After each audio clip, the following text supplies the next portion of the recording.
Well, hello there. It seems we need to talk about something that's making headlines again.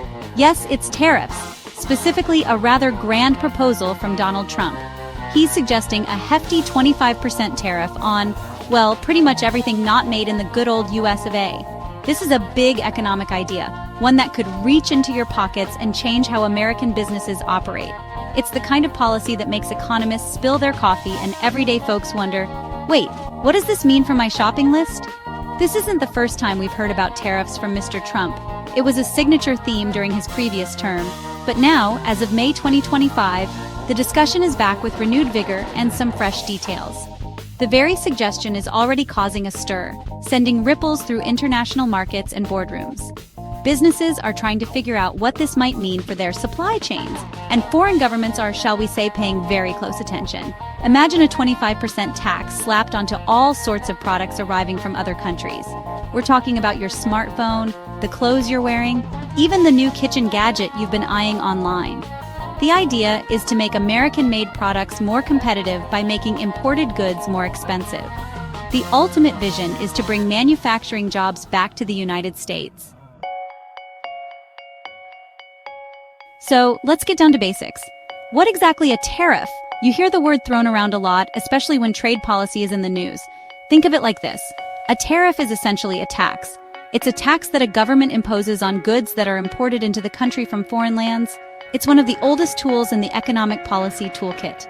Governments use them for all sorts of reasons. Sometimes to protect their own industries, sometimes to raise money, and sometimes, well, just to make a point on the global stage. How do these tariffs actually work in practice? Let's say a company in country X makes a lovely pair of sneakers and wants to sell them in the US for $80. If the US government decides to put a 25% tariff on those imported sneakers, the company importing them into the US now has to pay an extra $20 to Uncle Sam. That additional cost doesn't just vanish into thin air. The importing company has to account for it. It changes the maths for them, quite significantly. The importer, the US company bringing the goods in, is the one who pays the customs duty. But businesses are generally not in the habit of just absorbing extra costs.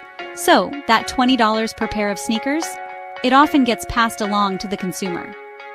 While the importer pays the government, the consumer can end up footing the bill. Let's dive a bit deeper into Mr. Trump's specific vision here. We're talking about a potential 25% tariff applied across the board to a huge variety of imported goods. The fundamental logic is that if foreign goods become 25% more expensive due to the tariff, then American-made alternatives will suddenly look much more attractive. The primary objective is to revitalize American manufacturing. The dream is to see Made in USA labels become far more common. By making imports pricier, the policy intends to incentivize companies to set up factories, hire workers, and produce goods right here in America. This, in theory, leads to more jobs for Americans, a stronger industrial base, and a more self-reliant economy. The promise is a return to a perceived golden age of American industry. Section 4. The Reaction Room: Business, Media, and Global Jitters. So, what's the word on the street, or rather, in the boardrooms and newsrooms? The reactions to this proposed 25% tariff are, to put it mildly, all over the place. Some business figures are openly expressing their anxieties. For instance, Steve Madden, a name synonymous with shoes, has voiced concerns that such a broad tariff could actually end up hurting U.S. companies. The American Apparel and Footwear Association, or AAFA, has been particularly vocal in its criticism. They've highlighted a rather stark statistic. Around 97% of all clothing and shoes sold in the United States are imported.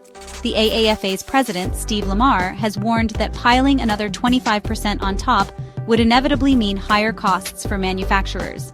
These costs, he argues, would then be passed on to consumers, disproportionately affecting lower-income families. And then there's the international dimension, which is, frankly, a bit tense. The European Union, which is one of America's largest trading partners, is watching these developments with considerable unease. There was an initial proposal from Trump for an even higher tariff, 50%, specifically on EU goods.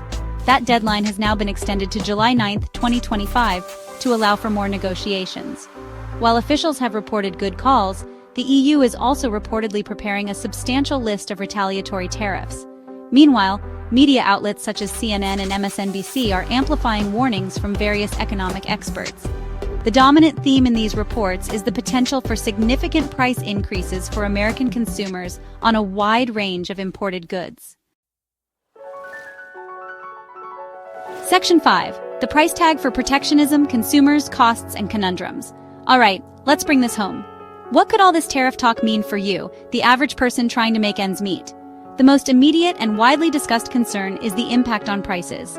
If a 25% tax is levied on goods coming into the country, it's highly probable that those goods will become more expensive to buy. Think about your next smartphone. Mr. Trump has specifically mentioned the possibility of a 25% tariff on imported iPhones. But it's not just high-tech gadgets. Laptops, clothing, furniture, toys, and even some types of food could see their prices climb. This potential increase in the cost of everyday items could lead to a higher overall cost of living. If many of the things you regularly purchase become more expensive, your household budget will feel the squeeze. Your money simply won't stretch as far as it used to. While this affects everyone, it can be particularly challenging for lower-income households. These families typically spend a larger percentage of their income on essential goods, many of which are imported due to lower production costs overseas. So, a broad tariff could hit them the hardest, making necessities less affordable. The ultimate question remains, is this 25% tariff policy a brilliant strategy to save American jobs and industry, or is it a risky economic gamble with potentially damaging side effects?